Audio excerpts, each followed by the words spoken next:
ना कि महफिल भी रोएगी, हर दिल भी रोएगा, डूबेगी कश्ती मेरी तो साहिल भी रोएगा। इतना प्यार बांटूंगा इस दुनिया में ऐ मेरे दोस्त कि मेरे मरने के बाद मेरे आशिक तो क्या मेरा कातिल भी रोए। पहाड़ों को चीरते हुए जब नदी निकलती है ना तो कभी नहीं पूछती है कि समुंदर अभी कितना दूर है, और नदी में गिरने से तो कभी किसी की मौत नहीं होती है। मरता तो वही है जिसे तैरना नहीं आता है। तो हम सब परिस्थितियों के आगे हार जाते हैं, हम हार जाते हैं। परिस्थितियां सबके सामने होती है, जो डट के रहा उसे मंजिल मिली और जो नहीं डटा वो हार के चला गया। जब हमारे पास परिस्थितियां आती हैं, हम घिर जाते हैं चारों ओर से, तो हम परिस्थितियों को दोष देने लगते हैं, न कि उस परिस्थितियों से निकलते हैं। कोई मस्जिद जाता है, कोई मंदिर जाता है, कभी सोचा है भगवान को कितना बुरा लगता होगा? सोचते होंगे कि बंदा केवल हमसे मांगने ही आता है, यार कभी मिलने भी आया करो। हमको तो लगता है किसी दिन भगवान निकल के बोलेंगे कि यार केवल तुम लोग हमसे मांगने ही आते हो, कभी मिलने भी आया करो। तो भगवान से या अल्लाह से सबसे एक दुआ मांगिए कि आप हमको मुसीबत देना है आप दीजिए। आप जिस तरह से हमें खुशी देते हैं उसी तरह से हम आपके दिए गए दुखों को भी अपनाएंगे, लेकिन हाँ उस दुख से लड़ने की हिम्मत भी जरूर दीजिएगा।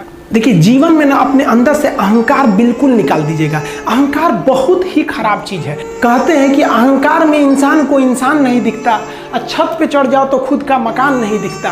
अहंकार नहीं करना चाहिए। छत को बहुत गुरूर था छत होने का, एक मंजिल और बनी और छत फर्श हो गया। अहंकार कभी नहीं कीजिएगा। तूफान ज्यादा होती है तो कश्ती डूब जाती है, और घमंड ज्यादा हो जाती है तो हस्ती डूब जाती है। जिस दिन आपको घमंड होने लगे ना अपने आप के ऊपर कि हम बहुत बड़े हो गए हैं, हम बहुत पढ़ लिए हैं, हम बहुत सक्सेसफुल मैन हो गए, हम बहुत बड़े बिजनेसमैन, हम बहुत मतलब जिस दिन आपको घमंड हो गया ना उस दिन आप शमशान घाट में जाके देखिएगा आपसे नायाब लोग, आपसे अच्छे लोग वहाँ खाक बन गए। दुनिया में ना किसी से जलन नहीं रखनी चाहिए। देखिए माचिस जो होता है ना दूसरे को जला देता है, लेकिन कभी माचिस को देखें वो खुद को भी जला लेता है। अतः अगर आप दूसरे की बुराई करेंगे, दूसरे के पीछे रहेंगे ना तो इसमें आपका लॉस होगा। और अगर आपकी कोई बुराई कर रहा है ना तो आपको खुश होना चाहिए क्योंकि आप आगे बढ़ रहे हैं।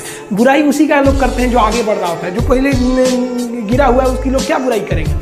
और जब भी आपकी कोई बुराई करे तो आप उसे सहज स्वीकार करें, और आप उसे प्रूव मत कीजिए कि हम ये नहीं हैं। हम लोग गलती क्या करते हैं स्टूडेंट लोग कि प्रूव करने लगते हैं। नहीं, आपको अपने आप को इम्प्रूव करना है। अगर कोई गलती हो गई है, आपको कोई बुराई कर रहा है तो आप उसको सहज स्वीकार कीजिए। जिस दिन आपके अंदर अपनी बुराई सुनने की क्षमता आ गई, यकीन मानिए आप सफलता के दहलीज पे अपनी पहली कदम रख दिए उसी दिन। लोहा जो होता है ना उसे कोई नहीं तोड़ सकता है, लेकिन उसी लोहे के अंदर का जो जंग लग जाता है ना धीरे धीरे दीमक की तरह उस लोहे को खदड़ते जाता है। इसलिए अपने अंदर अहंकार को मत लाने दीजिएगा। लोग कहते हैं ना कि अहंकार बुरा है। जीवन में हम जो अनुभव किए हैं, अहंकार से भी खराब चीज होता है गुस्सा। देखिए अहंकार उत्पन्न ही नहीं होगा जब तक आपको गुस्सा नहीं आए। आप ऐसे नॉर्मल बैठे हैं और आप किसी से कहिएगा कि तुम्हारी क्या औकात है, जब तक आपको गुस्सा ना आए। तो अहंकार एक पेड़ है और गुस्सा उस पेड़ का जड़ है। इसलिए गुस्सा जिस दिन आया उस दिन आप बर्बाद हो जाएंगे। किसी भी व्यक्ति को बर्बाद कराने के लिए सबसे जरूरी है गुस्सा दिलाना। आपको पता है लोहार जो होता है, लोहार वो जानता है कि लोहे को हम ऐसे नहीं मोड़ सकते हैं, बहुत ही शक्तिशाली है। इसलिए लोहार ना इस लोहे को ना आग में डाल के इसे गुस्सा दिलाता है। जब ये गुस्से से लाल हो जाता है ना तो जहां गुस्सा आया आप अपनी ताकत खो देते हैं, और ये लोहा अपनी ताकत खो देता है और एक मामूली हथौड़े के चोट से लोहा मुड़ जाता है। तो जिस दिन आपको गुस्सा आ गया समझ जाइए कि आप अपनी ताकत खो रहे हैं। जब हम जन्म लेते हैं तो जन्म से ही हमारी